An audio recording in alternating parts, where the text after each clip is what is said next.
मैं सीधा सुनील यादव से अनुरोध करूंगा कि भाई साहब आएँ और अपनी बात रखें। श्री सुनील यादव, एक बार जोरदार तालियां बजा देंगे सुनील जी की।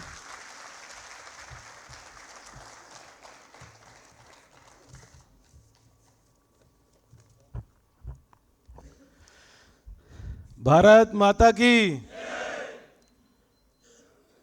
एक बार फिर बोलता हूं, भारत माता की, भारत माता की।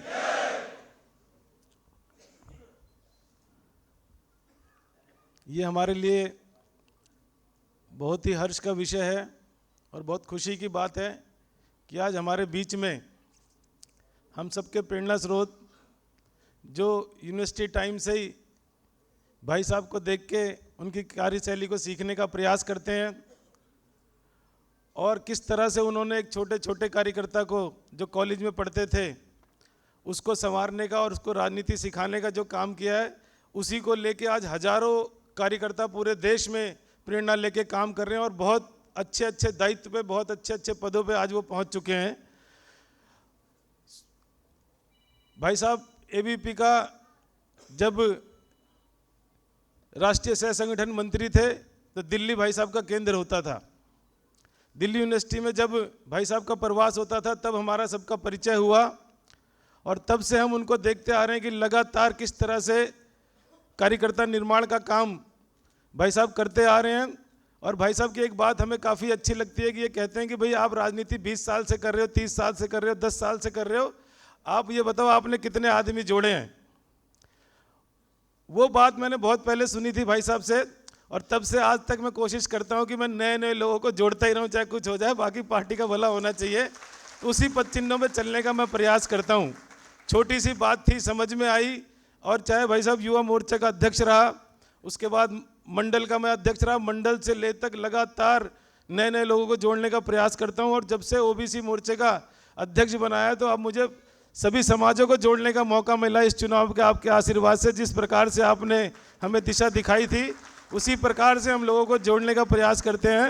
मैं आपके आने से पहले भी इनको बता रहा था कि हमारे बीच में ऐसी शख्सियत आने वाली है जिसने हजारों लाखों कार्यकर्ताओं का देश के लिए निर्माण किया है, जो आज देशभक्ति में, जिनके लिए सबसे पहले उनका देश है। तो आज हमारे लिए बड़ी खुशी की बात है। तो माननीय सुनील बंसल जी जो राष्ट्रीय महामंत्री भारतीय जनता पार्टी के हैं, चाहे तेलंगाना हो, चाहे पश्चिम बंगाल हो, चाहे उड़ीसा हो, इससे पहले उत्तर प्रदेश, क्योंकि सारी बात जो मुझे भाई साहब के लिए कहनी थी रिपीट हो जाएगी, वो जेपी तोमर जी ने पहले सब कुछ कह दिया है। तो मैं एक बार चाहूँगा कि जोरदार ताली बजाकर सारा ओबीसी समाज भाई साहब का स्वागत करे।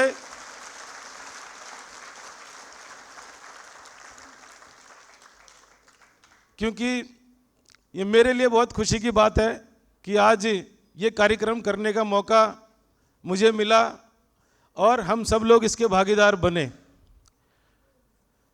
हमारे बीच में भाई साहब का आना मेरे लिए तो एक सपने जैसा है कि भाई बात हुई और भाई साहब ने हाँ कह दिया और ये कार्यक्रम हमें मिल गया। और क्योंकि कार्यक्रम पहले 15 तारीख को तय होना था, लेकिन वो पाकिस्तान और के साथ युद्ध में, हमारे युद्ध की वजह से सारे कार्यक्रम टल गए। तो भाई साहब ने कहा अब तक युद्ध चलेगा मैं कोई कार्यक्रम नहीं करूंगा। तो मुझे लगा कि पता नहीं अब कब मौका मिलेगा, लेकिन थोड़े दिन बाद हरीश जी का फ़ोन आया कि भाई 20 तारीख को आप कार्यक्रम कर सकते हो। 3-4 दिन थे। मैं कहा नहीं भाई साहब का, मैंने जब वो कैंसिल कर रहे थे तो मैंने उनको बोला था कि कैंसिल तभी करूँगा जब भाई साहब मुझे दोबारा समय देंगे। तो हरीश जी ने कहा कि नहीं समय तुम्हें दोबारा मिलेगा। तो हमें अच्छा मौका मिला, आज एक भाई साहब का सानिध्य मिला और हमारे बीच में आए, तो मुझे बहुत हर्ष और खुशी हो रही है। और साथ में हमारे बीच में अभी जेपी तोमर जी ने सारी बात आपको बताई कि भाई साहब ने किस प्रकार से राजनीति करी। और जब विपरीत परिस्थितियों में उत्तर प्रदेश हुआ करता था तो भाई साहब जब अमित शाह जी वहाँ के इंचार्ज बने तो भाई साहब उनके साथ को इंचार्ज बन के गए और पूरे यूपी में ज़्यादातर जमीन तक, मंडल से लेकर बूथों तक का अगर काम भारतीय जनता पार्टी के कार्यकर्ताओं ने सीखा है तो माननीय सुनील बंसल जी की वजह से सीखा। किस प्रकार इतने बड़े उत्तर प्रदेश में जाके, जो मिनी भारत जिसको कहते हैं कि आधा भारत एक तरफ, उत्तर प्रदेश एक तरफ, वहाँ जाके विपरीत परिस्थितियों में जहाँ जातिवाद से पूरा भरपूर उत्तर प्रदेश को भारतीय जनता पार्टी के लिए खड़ा करना, भारतीय जनता पार्टी की सरकार बनाना, वो सुनील बंसल जी ही कर सकते हैं और मुझे नहीं लगता कोई दूसरा कर सकता है। इसी प्रकार चाहे उड़ीसा हो, आप देखो उड़ीसा में सरकार बनी जो कभी जीवन में आज तक भारतीय जनता पार्टी की सरकार नहीं बनी, लेकिन जैसे भाई साहब वहाँ के प्रभारी बने उन्होंने देखा पता नहीं किस प्रकार की कार्यशैली है कि वहाँ पर उड़ीसा में भी भारतीय जनता पार्टी की सरकार बनी और आज हमारा मुख्यमंत्री उड़ीसा में भी है। अभी आने वाले समय में पश्चिम बंगाल की विपरीत परिस्थिति आपको मालूम है, भाई साहब वहाँ के प्रभारी बने हैं और मुझे 100% श्योर है कि अगली सरकार भारतीय जनता पार्टी की बनेगी। मैं आपको लिख के दे रहा हूँ। तो भाई साहब से सीखने को बहुत मिलता है, क्योंकि हमारे बीच में हमारे साथ भाई जेपी तोमर जी हमारे प्रभारी हैं ओबीसी मोर्चा के, और उन्होंने सारा विषय रखा भी है। हमारे बड़े भाई मुकेश गुप्ता जी का मैं बहुत बहुत धन्यवाद करना चाहता हूं कि वो यहाँ पे उन्होंने हमें ये, जब मैं जगह की तलाश कर रहा था तो मुझे मुकेश गुप्ता जी ने कहा कि भाई मेरा एक ऑडिटोरियम है काफ़ी अच्छा, उसको मैं देखता हूँ, अगर आप उसे देखोगे तो अच्छा रहेगा। पूर्व में स्वयंसेवक रहे, अभी अपना काफ़ी सारे उसमें काम कर रहे। ग्राफिक्स ऐड आपने लोगों ने देखा, ग्राफिक्स ऐड जगह जगह पे लगते हैं, उसके ऑनर हैं ये ग्राफिक्स साधना चैनल इनका खुद का है। तो बहुत समाज के काम करते रहते हैं। और सुनील जी को बताना चाहता हूं कि ये जो हमें स्थान मिला है ये भाई साहब मुकेश जी ने दिया है आपके नाम पे, जब हमने कहा सुनील जी आने वाले हैं तो मुकेश जी का बहुत बहुत धन्यवाद। मेरे जो राम खिलाड़ी जी अभी आपको सारी बातें समझा रहे थे कि भाई साहब आने वाले, तो हमारे महामंत्री यूके चौधरी जी साथ में बैठे। मनीष हमारा बहुत मेहनती कार्यकर्ता, भाई साहब अपना ओखला से चुनाव लड़ा था। इस बार ओबीसी मोर्चा के 2-3 लड़के लड़े, पर अध्यक्ष नहीं लड़ा भाई साहब, लेकिन दोनों, एक महामंत्री लड़ा भाई साहब, एक उपाध्यक्ष लड़ा है। तो आने वाले समय में ये हमारा समाज, भाई साहब हमने एक कार्यक्रम किया था दिल्ली में, आपके जैसे आपने समझाया था कि भाई सारे समाजों के अलग अलग मीटिंग करो, तो हमने रोहिल्ला, पाल, बघेल जितने समाज थे सबकी अलग अलग मीटिंग करी, जिसका दिल्ली की सरकार बनाने में बहुत बड़ा योगदान रहा भाई साहब। और इन्होंने बहुत मेहनत करी, सबने अपने समाज ने अलग अलग गाड़ियाँ अपने अपने से ड्राइंग रूम मीटिंग करके आज भाजपा में जो सरकार बनी है, ये सामने बैठे हमारे ओबीसी समाज के लोग हैं, इनका बहुत बड़ा योगदान है। मैं इनका भी धन्यवाद करना चाहता हूँ, जितने भी समाज के लोग यहाँ पे आए हैं। तो आज का जो विषय है, आप लोगों को जानकारी है कि 1 नेशन 1 इलेक्शन, बहुत दिनों से आपने सोशल मीडिया के माध्यम से, आपने टीवी के माध्यम से, कहीं ना कहीं चर्चा में, डिबेट में आपने ये सुना होगा कि 1 नेशन 1 इलेक्शन, कि भाई ये 1 नेशन 1 इलेक्शन है क्या, इसकी ज़रूरत क्यों पड़ी, ये सवाल कैसे पैदा हो गया कि एक देश में एक ही चुनाव होना चाहिए। तो बहुत सारी चीज़ें आपको अभी समझने को मिलेगी, क्योंकि माननीय सुनील बंसल जी पूरे देश में घूम घूम के लोगों को इसकी उपयोगिता, ये किस तरह से हमारे जीवन में, हमारे देश की अर्थव्यवस्था को किस तरह से चीज़ों को बदल सकता है। आपने देखा होगा कि अभी एक चुनाव खत्म होता नहीं है, दूसरा चुनाव चालू हो जाता है, पता है ना। अभी आपने सोचा होगा विधानसभा लड़ लिए, अब यहाँ पे निगम मांगने वाले भी काफ़ी लोग होंगे। तो हम पहले विधानसभा लड़ते हैं, फिर निगम मांगने का टाइम आ जाता है, उसके बाद फिर लोकसभा आ जाती है, फिर उसके बाद देखते हैं कि हरियाणा का चुनाव है, फिर कभी देखते हैं उत्तर प्रदेश का चुनाव है, उत्तर प्रदेश में भी कई चुनाव होते हैं।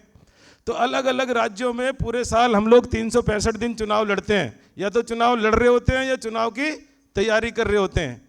तो हमें इस चीज़ की ज़रूरत क्यों पड़ेगी भाई, क्योंकि जब भी कोई चुनाव होता है, मैं सीधे शब्दों में बताने की कोशिश करें, जब भी कोई चुनाव होता है तो पूरा पुलिस तंत्र लगता है, सारी सरकारी तंत्र उसमें लग जाता है, बहुत सारा पैसा लगता है, बहुत सारे सरकारी एम्प्लॉयज़ को छुट्टी लेनी पड़ती है, और वो पूरे साल कभी छुट्टी, कभी पैसा, कभी पुलिस, कभी भैया हमारा इलेक्शन कमीशन हमेशा चलता ही रहता है, कभी खाली नहीं बैठता। तो केंद्र सरकार ने, या ये हम लोगों की एक वो है कि भाई देश में इलेक्शन कितनी बार होना चाहिए। तो आप लोग इस बात से, जब माननीय सुनील बंसल जी इस बात को समझाएंगे, तो हमें ये नीचे तक चीज़ों को लेके जाना है कि 1 नेशन 1 इलेक्शन की उपयोगिता क्या है, हमें लोगों को समझाना क्या है, और ये देश के लिए कितना ज़रूरी है। इस विषय को लेकर भाई साहब हमारे बीच में आए हैं। मैं चाहता हूँ कि जितने लोग यहाँ पे बैठे हैं पूरे ध्यान से उस विषय को सुने, क्योंकि एक एक पॉइंट भी अगर हम मिस करेंगे तो लोगों को भी मिसगाइड कर सकते हैं। तो इसलिए जो चीज़ों को सुन के नीचे लेके जाएंगे, तभी हम लोगों को बता के पाएंगे कि भाई इसकी ज़रूरत क्यों पड़ी, ये शब्द क्रिएट कैसे हो गया 1 नेशन 1 इलेक्शन, और आने वाले समय में देश को, हमारे को विकसित भारत बनाने में इसका भी क्या योगदान रहेगा। जब 1 नेशन 1 इलेक्शन होगा, हमारी आर्थिक स्थिति किस स्टेज पे पहुंचेगी जाके जब ये चुनाव शुरू होगा। तो बड़ा काम है, मुश्किल काम है, पूरे देश में सारे इलेक्शन एक बार कराना, एक ही टाइम पे कराना, तो उसको कैसे तैयारी होगी, ये सारी चीज़ों को अभी माननीय सुनील बंसल जी बताएंगे। और ये हमारे लिए खुशी की बात है कि सबसे टॉप लीडर हमें इस बात को बताने के लिए आया है, और हम इस बात को लेके जाएंगे तो हमें लोगों को बताने में आसानी रहेगी। जिस प्रकार से मोदी जी देश के लिए काम कर रहे हैं, मोदी जी के सिपाही माननीय सुनील बंसल जी पूरे देश में घूम घूम कर संगठन के लिए काम कर रहे हैं। अभी आने वाले समय में आपने देखा होगा कि मोदी जी किस प्रकार की योजनाएं लेके आते हैं। वन नेशन वन इलेक्शन के साथ आपने वक्फ बोर्ड का सुना होगा कि वक्फ बोर्ड में कितनी त्रुटियां हैं, उसको ठीक करने के लिए एक कानून लेके आए मोदी जी। अभी आपने थोड़े दिन पहले देखा होगा कि जातीय जनगणना शुरू हो रही है देश में, जिसके बारे में काफ़ी चर्चा होती थी। 3 बड़े काम जो देश के फायदे के लिए हैं, चाहे वो वक्फ बोर्ड की बात हो, चाहे वो जातीय जनगणना की बात हो, चाहे वन नेशन वन इलेक्शन की बात हो, ये तीनों मील का पत्थर साबित होंगे हमारे देश को आगे ले जाने के लिए। तीनों ही हमारे देश के लोगों की समस्याओं के साथ जुड़े हुए हैं। तो ये बहुत बड़ा काम हमारे देश में होने वाला है। तो मैं क्योंकि ज़्यादा बात ना करते हुए मैं सीधा हम सबके प्रेरणा स्रोत भारतीय जनता पार्टी के राष्ट्रीय महामंत्री अपने सुनील बंसल जी को बुलाना चाहता हूं और जोरदार ताली बजा के भाई साहब का स्वागत करेंगे और बड़े ध्यान से हम इस विषय को सुनेंगे। कुछ गाड़ियां